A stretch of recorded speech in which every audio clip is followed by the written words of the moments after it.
Assalamualaikum warahmatullahi wabarakatuh. Halo teman-teman semua. Kita mau coba ya memulai serial baru tentang, kita kasih judul filosofi NLP. Judul yang agak mungkin menyeramkan, tapi ini sebuah tantangan buat diri saya sendiri, tapi juga sekaligus buat exercise ya dengan sesama teman-teman pembelajar. Karena ada satu kekosongan ruang di dalam pembelajaran NLP yang moga-moga bisa terisi dengan hal ini gitu. Jadi ada dua triggernya saya mau bahas soal hal ini ya. Dan kenapa saya bikin serial, karena kayaknya nggak mungkin memang hal seperti ini dibahas dalam sekali video gitu. Saya pun juga masih dalam proses untuk menelusuri secara keseluruhan, jadi pasti ya selesainya nggak tahu kapan nih. Oke, jadi trigger pertama adalah saya ingat satu kejadian udah lama sekali, zaman saya masih sering banget kontak sama Pak Rono Dirjo. Satu insight yang beliau sampaikan ke saya waktu itu begini. Jadi di NLP itu ada teknik namanya 6 steps reframing. Jadi teknik yang buat saya rada aneh gitu ya, rada goib gitu. Tapi ternyata sih enggak gitu. Nah, cuman kalau saya belum pernah bahas di video manapun, jadi mungkin saya kasih overview sedikit ya. Jadi di NLP ada teknik namanya reframing. Reframing adalah teknik untuk memaknai ulang sebuah kejadian. Nah, ada reframing yang cukup advance, langkahnya ada 6. Nah, makanya disebut sebagai 6 steps reframing. Agak advance ini karena teknik ini banyak dipakai untuk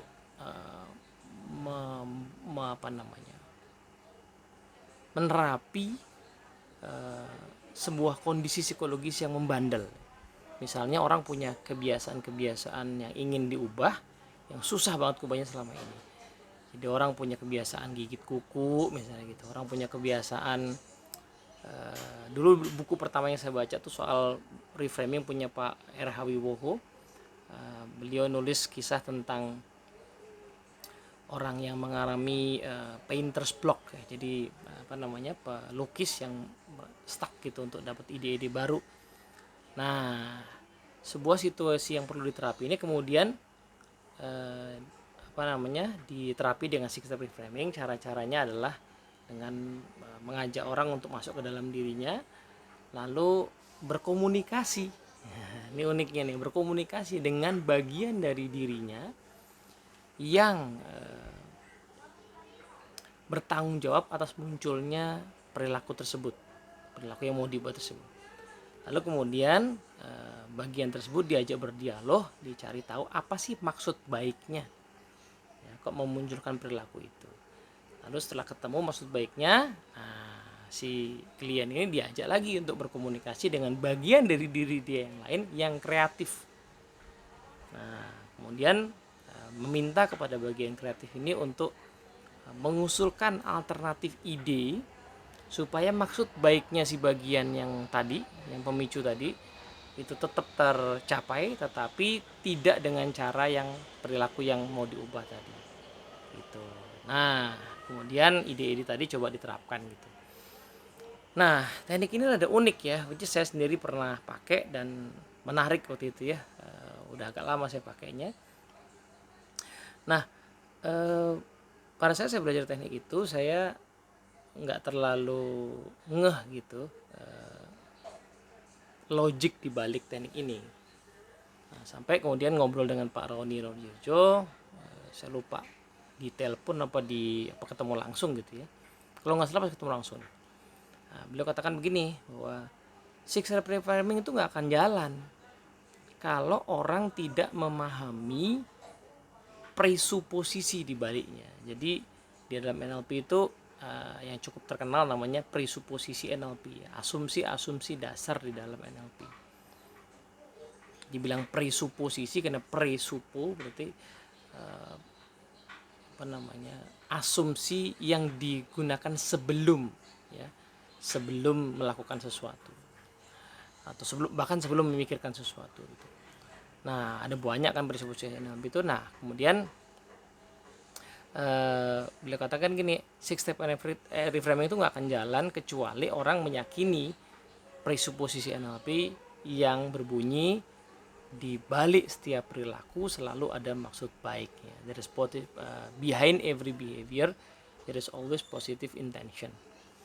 Nah, keyakinan akan hal inilah yang mendorong orang untuk kemudian bisa menjalankan teknik itu dengan baik ya. Termasuk terapisnya juga akan bisa membantu klien dengan baik kalau dia meyakini hal itu. Nah, tanpa dia meyakini hal itu, maka tidak mungkin teknik itu bisa berjalan dengan mulus, katanya begitu. Nah, saya teringat lagi ya momen itu karena pembelajaran itu saya bawa sampai sekarang. Betapa pentingnya presuposisi, betapa pentingnya ya dalam bahasa yang lebih umum filosofi dari NLP itu sebenarnya. Karena Richard Bandler sendiri mengatakan definisi NLP menurut beliau adalah an attitude and a methodology that lies behind trails of technique. Jadi Pak Bandler itu menjelaskan NLP bukan sebagai kumpulan teknik ya.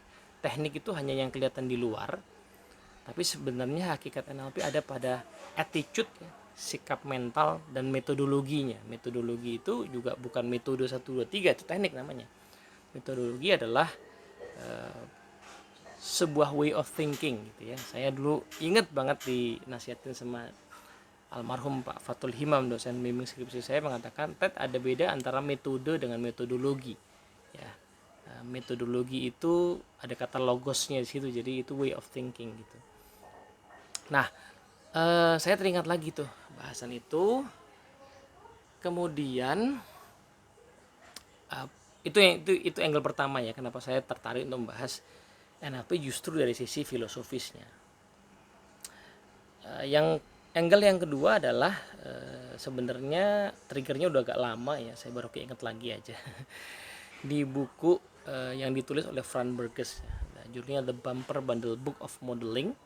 Jadi Fran Burgess ini seorang penulis NLP dari Inggris yang suatu hari sangat terkesan dengan kalimatnya John Grinder yang mengatakan bahwa kalau kita tidak memproduksi lebih banyak modeler dalam dunia NLP ini, maka NLP hanya akan menjadi catatan kaki di akhir abad 20 gitu. Jadi dia terinspirasi sekali, kemudian dia menelusuri ya guru-guru di dalam NLP ini yang memang mendalami modeling seperti Robert Dills, David Gordon gitu kan, kemudian James Lowry Penny Tompkins ya, memang NLPer yang aktif melakukan modeling.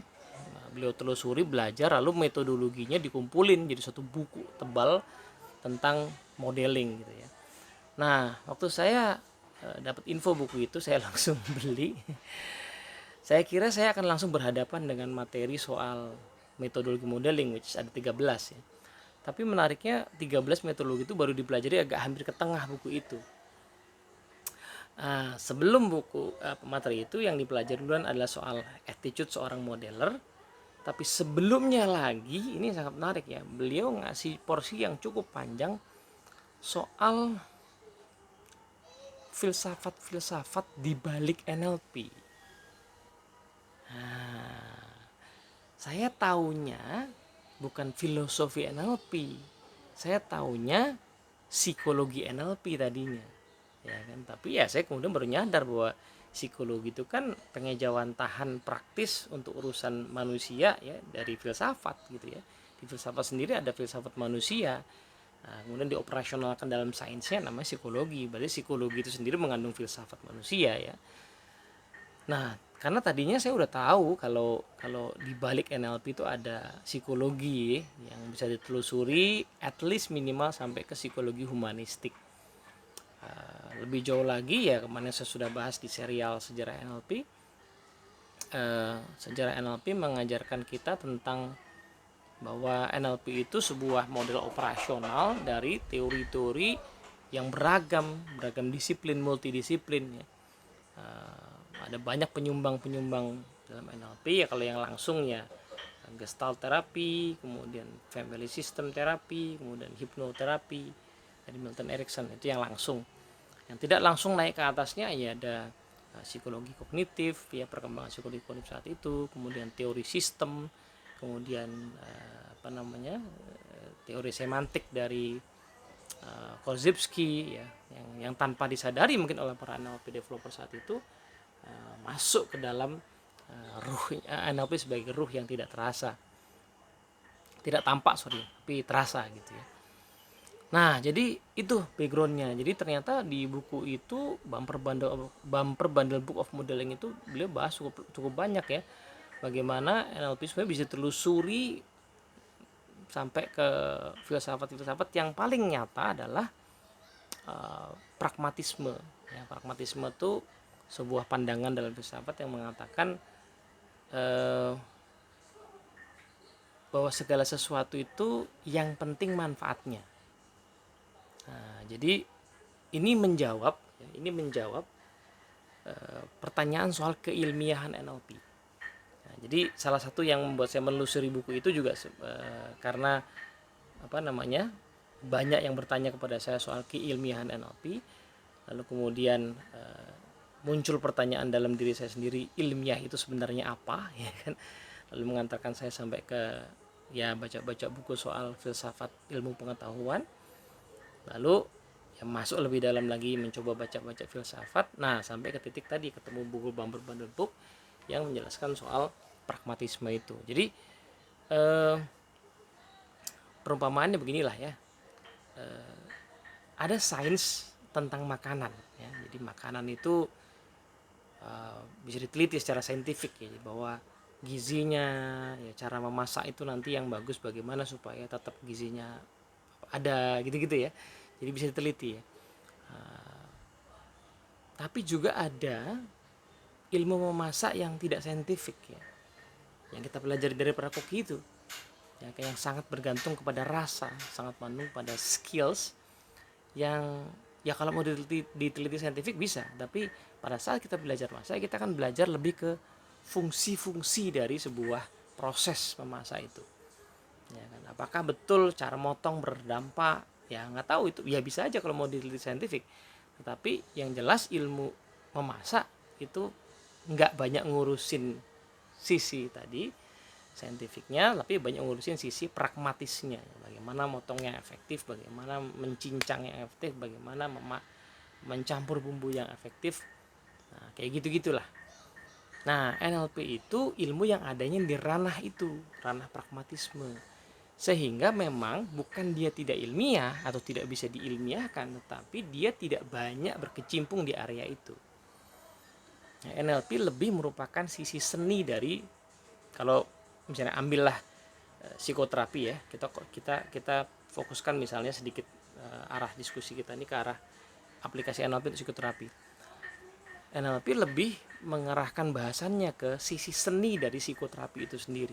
Ada sains dari psikoterapi, tapi ada seni dari psikoterapi ya, yang ya didapat lewat aplikasi lapangan. NLP lebih banyak mengurusi area itu gitu. Ya karena sebenarnya ya kalau dipikir-pikir masuk akal, sainsnya sudah ada di humanistic psychology, cognitive psychology, gitu kan, itu sainsnya gitu. Nah tapi apakah NLP sendiri ketika sudah jadi teknik bisa disaintifikan? Bisa, dan sudah terjadi itu ya. Jadi ada 200 jurnal lebih yang saya temukan daftarnya yang merupakan penelitian ilmiah tentang teknik-teknik dalam NLP.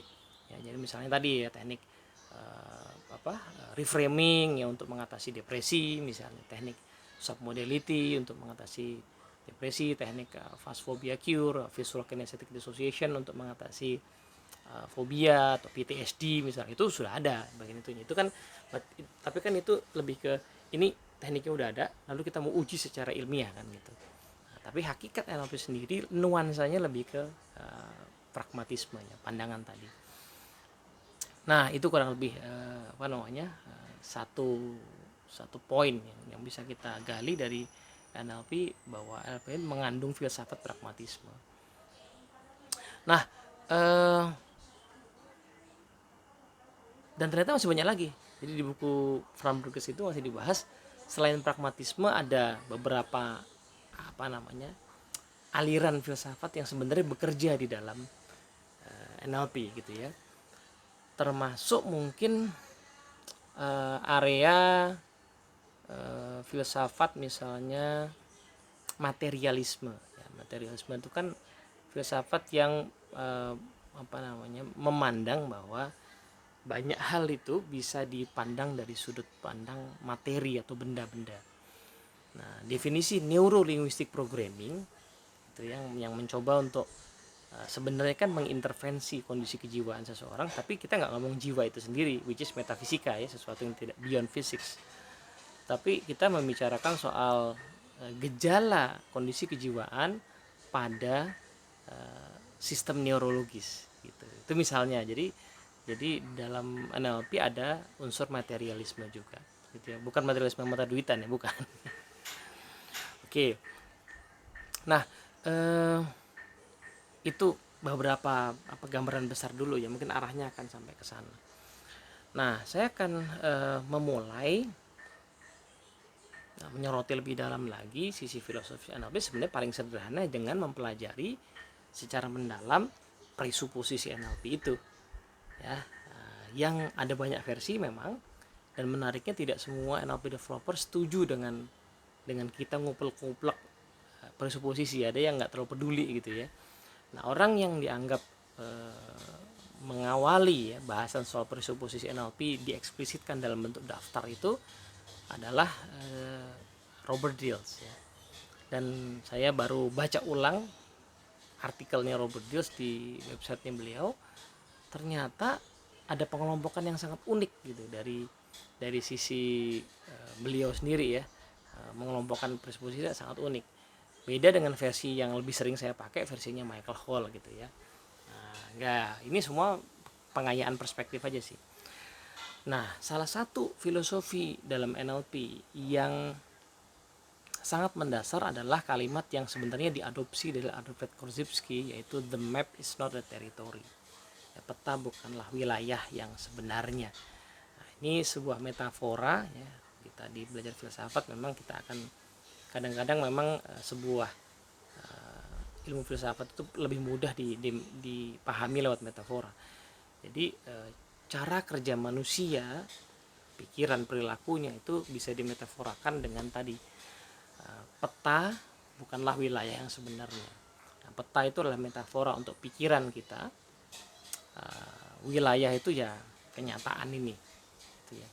Nah, pikiran kita, persepsi kita tidak pernah atau bukan merupakan realita yang sebenarnya gitu. Jadi ada distingsi antara realita dengan peta dalam pikiran kita. Nah, ini sangat mendasar. Kenapa? Karena hanya dengan meyakini hal ini seluruh model dan teknik dalam NLP jadi make sense.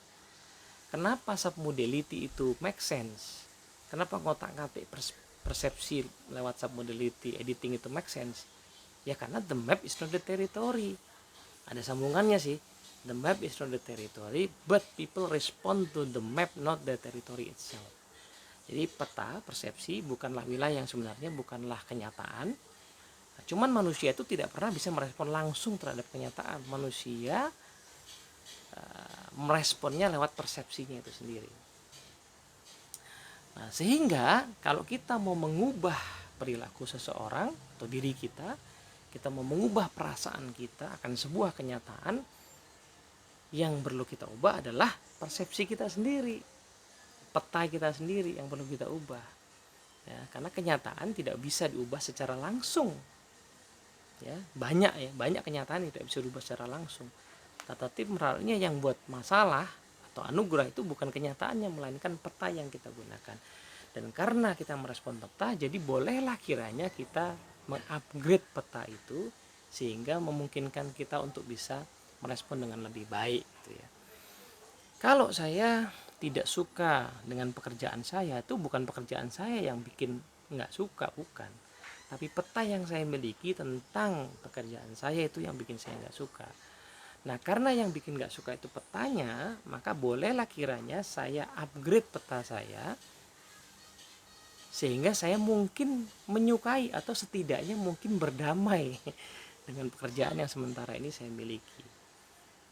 Kalau saya punya rasa kesal, benci pada seseorang, bukan orang itu yang directly bikin saya benci, tapi peta saya terhadapnya lah yang membuat saya membencinya. Maka dari itu lebih make sense kalau saya ubah peta saya daripada saya berusaha mengubahnya. Itu ya, bisa juga sih saya hindari dia, tapi kalau nggak bisa menghindar bagaimana ya kan, kondisinya kadang-kadang kita sebelum orang yang kita nggak bisa hindari. Jadi ya suka tidak suka harus kita ubahlah petanya, dan memang kenyataannya itulah cara yang mungkin, yang possible, yang realistis. Nah, ditarik lebih jauh lagi, peta ini ya, filosofi peta dan wilayah ini kemudian memberikan kita sebuah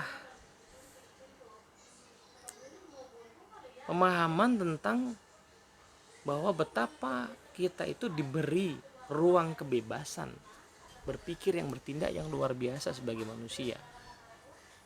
Ya, betul bahwa kehidupan kita ini, kalau kita bicara agak keluar sedikit dari NLP, betul bahwa ya saya sebagai orang yang beragama meyakini Tuhan mengatur segalanya, tetapi pada saat yang sama Tuhan menciptakan manusia dengan akal, dan dalam akal itu ada kebebasan berpikir ya, makanya kita diberi kebebasan memilih. Nanti setelah diberi kebebasan itulah kemudian kita akan harus mempertanggungjawabkan itu kan, tapi kebebasan itu sendiri ternyata selalu ada gitu ya. Dengan peta dan wilayah tadi, dengan filosofi peta dan wilayah tadi, kebebasan itu jadi clear sekali ya. Berarti saya itu nggak bisa mengatakan karena saya nggak suka sama pekerjaan saya lalu saya kerjakan saja asal-asalan. Nggak bisa, bos. Karena suka nggak sukanya itu bukan tergantung pekerjaan, nggak suka itu tergantung peta yang bisa kita upgrade. Kemampuan mengupgrade itu ada dalam diri kita, tidak dihapus. Jadi itu tanggung jawab, bos. Jadi itu benar-benar tanggung jawab kita untuk mengupgrade peta kita supaya amanah terhadap pekerjaan itu tetap terselesaikan. Itu yang luar biasanya. Kan nanti yang diminta pertanggungjawaban adalah amanahnya itu. Nah, jadi kemerdekaan berpikir, kemerdekaan bertindak itu tercermin di dalam presuposisi peta bukanlah wilayah itu. Gitu. Jadi make sense juga kemudian di bulan Ramadan ini pada saat video ini dibuat ya, kita diajak untuk mengevaluasi ya penyakit hati misalnya, karena penyakit hati itu sebenarnya bukan masalah wilayah ya. Saya benci sama seseorang dan kebencian itu masih ada, itu bukan orangnya yang bikin saya benci, tapi petanya yang harusnya kita upgrade. Ini ada momen nih, kita lagi banyak di rumah, kita lagi bulan Ramadan, evaluasi dong petanya ya, karena peta bukan wilayah dan peta itu ada dalam kendali kita loh. Begitu kurang lebih ya, mungkin filosofi pertama yang bisa kita ulas di video ini. Nah, insya Allah nanti kita akan coba bedah filosofi-filosofi yang lain ya, termasuk dari psikologi humanistik itu sebenarnya ada filosofi di baliknya gitu ya. Oke, semoga manfaat. Assalamualaikum warahmatullahi wabarakatuh.